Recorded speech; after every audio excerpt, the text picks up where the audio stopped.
JBN, we keep you informed. I am Michelle Jones, and in the news, firearm seized after gunmen attack cops in Bubble Hill. Police say they've seized the firearm used by hoodlums in a gun attack against cops on duty in Bubble Hill, Bullbane, St. Andrew on Monday. According to the police, about 3:50 p.m., lawmen were in the area when they saw two men along the roadway whose actions aroused their suspicions. On scene, the police. The men reportedly fired shots at the police team, who then returned the fire. The men reportedly ran and escaped, leaving behind the weapon, a .45 semi-automatic pistol with a magazine containing 5 rounds of ammunition. The police said no member of the police team was injured. Meanwhile, the St. Catherine police seized the firearm with several rounds of ammunition during an operation on Myrtle Way, Independence City in the parish on Monday. The police said no one was arrested in relation to this seizure. Reports are that about 3 p.m., officers were in the area when they saw two men walking along the roadway. The men reportedly ran on seeing the police, and the firearm, a .38 pistol containing 5.38 rounds of ammunition, fell from one of them. The weapon was retrieved and subsequently seized, the police said. St. Mary man killed during dispute with family members. The police are probing an incident in which a mentally ill man was killed during an alleged dispute with members of his family in the community of Huddersfield in St. Mary on Monday. Investigators say 34-year-old Fabian Gooden was stabbed while attacking his 55-year-old mother at their home. His 20-year-old brother has been sought for questioning. It's reported that about 7:30 a.m., Gooden became violent and attacked his mother with a piece of metal. She was also hit with a stone. It's alleged that another family member went to her assistance. Gooden was stabbed with a knife and later pronounced dead at hospital. Hanover man held for allegedly raping 19-year-old daughter. A 43-year-old Hanover man has been arrested following an allegation by his 19-year-old daughter that he sexually molested her on separate occasions over the past 4 months. According to reports from the Lucy police, the accused started demanding sex from his daughter shortly after she went to live with him in June. He later sexually assaulted her. When he discovered that she reported him to the police, the father reportedly attacked her with a piece of iron, resulting in severe bruises and swelling. The teenager reported the assault to the Lucy police, and her father was detained last Friday. Charges are expected to be laid shortly. He'll be charged with multiple offenses during the course of this week, a senior police officer who is close to the investigations said. The police went to the community and he was picked up on the weekend, and a statement has since been taken from his daughter, who also received treatment for the injuries she suffered after he attacked and assaulted her at their home. The alleged incident sparked shock and shame among members of the accused man's family. Since the start of the year, Hanover has recorded a number of high-profile rape cases, including 2 much publicized incidents, one at Noel Holmes Hospital and the other at a children's home. Men linked to 10 murders in Clarendon nabbed by cops. Detectives assigned to the Area 3 Major Investigations Division (MID) have made a major breakthrough in their homicide probes in Clarendon, with the arrest of 3 major players fingered in 10 murders in the parish. The combined efforts of detectives assigned to MID and the Clarendon Criminal Investigation Branch have resulted in the clearing up of murders on Friday, September 3.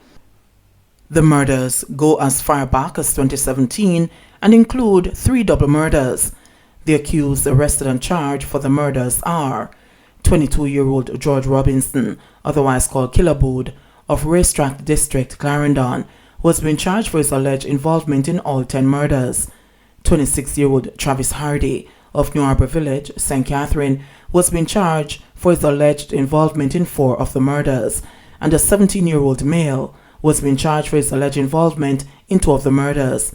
The investigations relate to the killings of 55-year-old security guard Karen Walters and the 36-year-old Jermaine Brooks, both of Suncrest Gardens Racetrack in Clarendon, and who were killed on January 31, 2021. 29-year-old Akeem Murray and 27-year-old Kemar Ramatar, both of Hayesfield, Clarendon, who were killed on November 18, 2020. 36-year-old Rodney Lindsay, otherwise called Price, and 42-year-old Ian Morris, otherwise called Junglis, both of Springfield District, Clarendon, who were killed on May 31, 2017. 28-year-old Tavanna Bartley, otherwise called Finney, of Gibtown, Waterlane District in Clarendon, who was killed on January 7, 2020. 40-year-old Andre Skyers, a landscaper of Top Hill, Waterlane District in Clarendon, who was killed on January 12, 2021. 51-year-old Larklon Douglas, taxi operator of Milk River, Clarendon, who was killed on March 6, 2020. 28-year-old Tyrone Heron, otherwise called Nick Barber, of Gimme Bit, Clarendon, who was killed on August 28, 2017. Head of the JCF's Crime and Security Portfolio, Deputy Commissioner of Police, DCP Fitzbailey, says these arrests are a result of the JCF's commitment to its island-wide crime reduction strategies.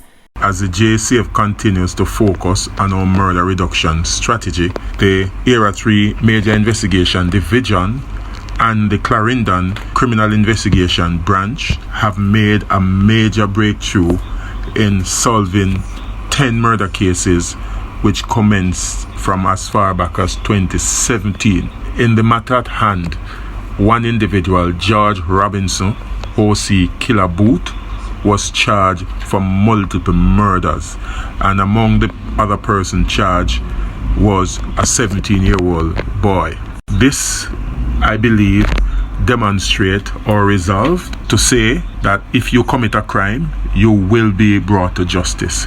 The fact is that no matter how long it takes, we are going to continue to focus our investigation, and it reinforces the improvement of our investigative skills in terms of exploiting technology, exploiting other resources that are available, exploiting the sciences as well, and the old-time detective work that was demonstrated in resolving these matters. And I want to commend the men and women of Clarendon and the men and women of the Major Investigation Division Era 3 for sticking to the job. And I want to again reassure the public that no matter how long it takes, no matter how hard it seems, we are going to continue to focus. And as long as we continue to focus and develop our skill, we will get to the bottom of some of these major crimes that have been committed. Commendation again to the men and women, and the JCF will continue in our resolve to investigate and put before the court those who continue to perpetrate crime.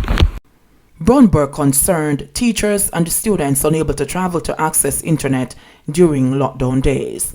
Opposition spokesperson on education and training, Dr. Angela Brown-Burke, has expressed concern that the first 2 days of the new school year are during 24-hour lockdown days, as some teachers and students will be unable to travel to access stable internet connectivity.